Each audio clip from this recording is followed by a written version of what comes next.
এবারে কান আন্তর্জাতিক চলচ্চিত্র উৎসবে ইতিহাসে প্রথমবারের মতো বাংলাদেশের নাম তুলে ধরল আলী। শনিবার স্থানীয় সময় সন্ধ্যায় কানের সমাপনী দিনে রচিত হল বাংলাদেশের গর্বিত অধ্যায়।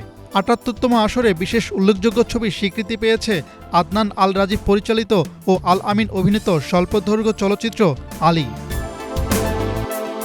আলী বাংলাদেশের ইতিহাসে প্রথম ছবি যা কানের অফিসিয়াল শর্ট ফিল্ম প্রতিযোগিতায় নির্বাচিত হয়ে এমন স্বীকৃতি অর্জন করল।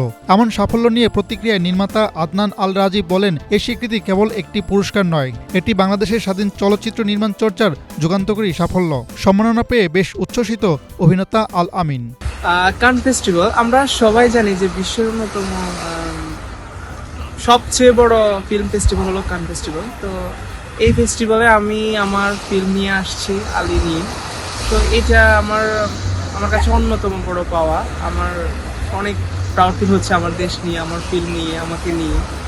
তো অনেক ভালো লাগছে। যখনই আমাদের ফিল্মটা স্ক্রিনিং হচ্ছিল, তো আমি তো ফিল্মটা এর আগে আর দেখি নাই, আমি এডিটিংও দেখি নাই, ডাবিংয়ের সময়ও এত দেখি নাই।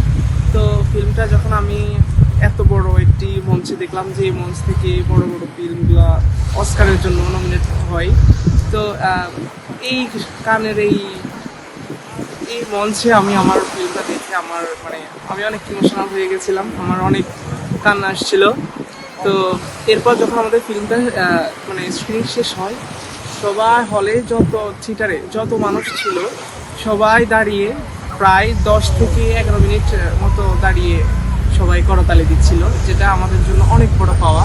আমাদের পুরো টিম অনেক এক্সাইটেড ছিল তখন, অনেকেই কান্না করার মতো অবস্থায় ছিল। আলী প্রযোজনা করেছেন বাংলাদেশের তানভীর হোসেন ও ফিলিপাইনের ক্রিস্টিন ডি লিওন। 2024 সালের নভেম্বরে এটির শুটিং হয় সিলেটে। গল্পের মূল উপজীব্য এক কিশোর, এক কণ্ঠ আর এক সমাজ, যেখানে গান গাওয়ায় মানে বিদ্রোহ। সিনেমাটিতে নাম ভূমিকায় অভিনয় করেছেন আল আমিন। দেশের চলচ্চিত্রের এমন স্বীকৃতিতে আদনান আল রাজীব সহ পুরো আলী টিমকে শুভেচ্ছা জানিয়েছেন বিনোদনের বিভিন্ন অঙ্গনের তারকারা। ঘটনাটিকে বাংলাদেশের জন্য ঐতিহাসিক মনে করছেন ঢাকাই সিনেমার মেগাস্টার শাকিব খান। এ নিয়ে নিজের ফেসবুক পেজে একটি পোস্ট করেন এই তারকা।